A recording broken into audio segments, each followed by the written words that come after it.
ಅದೇನಾದ್ರು ಓದಿಲ್ಲ ಕರೆಕ್ಟ್ ಆಗಿ ನೀನೇ ಅದೊಂದು ಸುಳ್ಳಿ ಹಾಕ್ಬಿಟ್ಟು ಈಗ ಕೈ ಸುಟ್ಕೊಂಡಿದ್ದಾರೆ ಅರ್ಧ ಗಂಟೆ ಅಂತ ಬಹಳ ನೆಮ್ಮದಿ ಆಗಿದ್ದಾರೆ. ಒಳ್ಳೆಯ ಒಂದು ಕಾರ್ಯ ಮಾಡಿದ್ದಾರೆ, ಒಳ್ಳೆಯ ಒಂದು ಕೆಲಸ ಮಾಡಿದ್ದಾರೆ. ಅವ್ರ ಜೀವನದಲ್ಲಿ ಎಷ್ಟು ರಸ್ತೆ ನಿರ್ಮಾಣ ಮಾಡ್ತಾರೋ ಕಟ್ಟಡ ನಿರ್ಮಾಣ ಮಾಡ್ತಾರೋ ಗೊತ್ತಿಲ್ಲ, ಆದ್ರೆ ಅವ್ರಿಗೆ ಮಾಡ್ತಕ್ಕಂಥ ಒಂದು ಪೊಲೀಸ್ ಕೆಲಸ ಇದೆಯಲ್ಲ ಯಾವತ್ತೂ ಕೂಡ ಇದು ಎಲ್ಲರೂ ನೆನಪಿಟ್ಕೊಳ್ತಕ್ಕಂಥ ಕೆಲಸ. ನೀವು ಅಷ್ಟೇ ಜೀವನದಲ್ಲಿ ನೆನಪಿಟ್ಕೊಳ್ತಕ್ಕಂಥ ಒಂದು ಕೆಲಸವನ್ನು ಮಾಡಿದ್ದಾರೆ. ಇವತ್ತಿನ ಈ ಒಂದು ಕಾರ್ಯಕ್ರಮಕ್ಕೆ ಆಗಮಿಸಿರ್ತಕ್ಕಂಥ ನಿಮ್ಮೆಲ್ಲರ ಹಿರಿಯರು, ಸಂವಿಧಾನ ತಜ್ಞರು, ನ್ಯಾಯಾಧೀಶರು, ನಿವೃತ್ತ ನ್ಯಾಯಾಧೀಶರಾದಂಥ ನಾಗಮೋಹನ್ ದಾಸ್ ಅವರಿಗೆ ಈ ಸಂದರ್ಭದಲ್ಲಿ ತಮ್ಮೆಲ್ಲರೂ ಪರವಾಗಿ ನಾನು ಸ್ವಾಗತವನ್ನು ಕೊಡ್ತಾ ಈ ಒಂದು ಕಾರ್ಯಕ್ರಮವನ್ನ ರೂಪಿಸಿ ಕನಸನ್ನ ಕಂಡು ಈ ಒಂದು ಅತಿ ದೊಡ್ಡ ಒಂದು ಧ್ವಜಸ್ತಂಭವನ್ನ ನಿರ್ಮಾಣ ಮಾಡಬೇಕು ನಮ್ಮ ಕ್ಷೇತ್ರದಲ್ಲಿ. ಶಾಸಕರಾದ ಎಂ ಕೃಷ್ಣಪ್ಪನವರೇ ಮುಖ್ಯ ಅತಿಥಿಗಳಾಗಿ ಭಾಗವಹಿಸಿರ್ತಕ್ಕಂಥ ಮತ್ತೊಬ್ಬ ಜನಪ್ರಿಯ ಶಾಸಕರಾದ ಪ್ರಿಯಾ ಕೃಷ್ಣ ಅವರೇ, ಇಲ್ಲಿ ನೆರವೇರ್ತಕ್ಕಂಥ ಎಲ್ಲ ಆತ್ಮೀಯ ಬಂಧುಗಳೇ, ಭಾರತ ದೇಶದ 75ನೇ ಗಣರಾಜ್ಯೋತ್ಸವದ ಈ ಸಂದರ್ಭದಲ್ಲಿ ನಿಮ್ಮೆಲ್ಲರಿಗೂ ಗಣರಾಜ್ಯೋತ್ಸವದ ಶುಭಾಶಯ.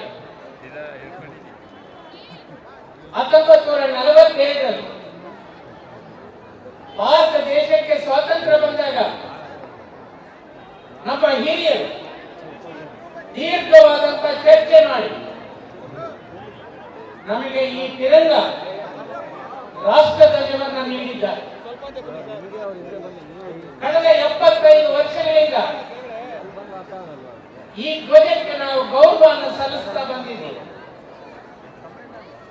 ಅಂತ ಮಹತ್ತರವಾದಂತ ಧ್ವಜವನ್ನು ನಮಗೆ ನೀಡಿದ ನಮ್ಮ ಹಿರಿಯರಿಗೆ ಈ ಸಂದರ್ಭದಲ್ಲಿ ನಾವೆಲ್ಲರೂ ನಮ್ಮ ಕೃತಜ್ಞತೆಗಳನ್ನು ಸಲ್ಲಿಸಬೇಕು. ಬಂಧುಗಳೇ, ನಮ್ಮ ರಾಷ್ಟ್ರ ಧ್ವಜದಲ್ಲಿ ಕೇಸರಿ ಬಣ್ಣ ನಮ್ಮ ಶಕ್ತಿ, ನಮ್ಮ ಧೈರ್ಯ, ನಮ್ಮ ಸ್ಥೈರ್ಯದ ಸಂಕೇತ. ಬಿಳಿ ಬಣ್ಣ ಶಾಂತಿ ಮತ್ತು ತ್ಯಾಗದ ಸಂಕೇತ. ಹಸಿರು ಬಣ್ಣ ಶುಭ ಸೂಚನೆ ಮತ್ತು ಅಭಿವೃದ್ಧಿಯ ಸಂಕೇತ. ಮಧ್ಯದಲ್ಲಿ ಒಂದು ಚಕ್ರ ಇದೆ, ಅದು ಅಶೋಕನ ಚಕ್ರ.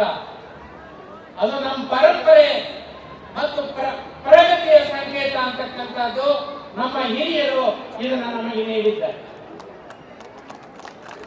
ಇಂದು ಮುಖ್ಯಗಳಾದಂಥ ನಾಗಮೋಹನ್ ದಾಸ್ ಅವರಿಗೆ ನನ್ನ ಕೃತಜ್ಞತೆಗಳನ್ನ ಮೊದಲನೇದಾಗ ಅರ್ಪಿಸ್ತಾ ಇದ್ದೀನಿ.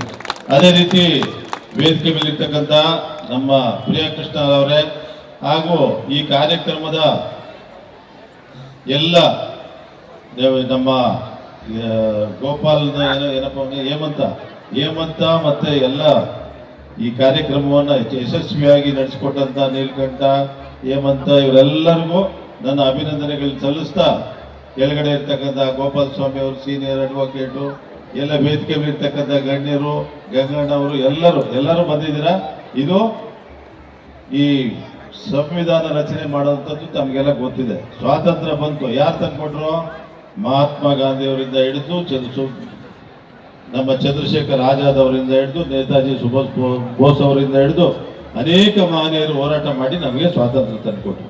ಆದರೆ ನಮ್ಮದೇ ಆದಂಥ ಒಂದು ಸಂವಿಧಾನ ಇರಲಿಲ್ಲ.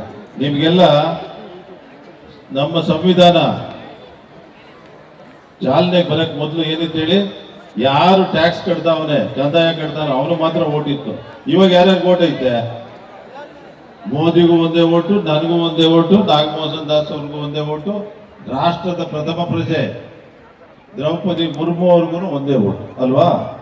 ಆ ರೀತಿ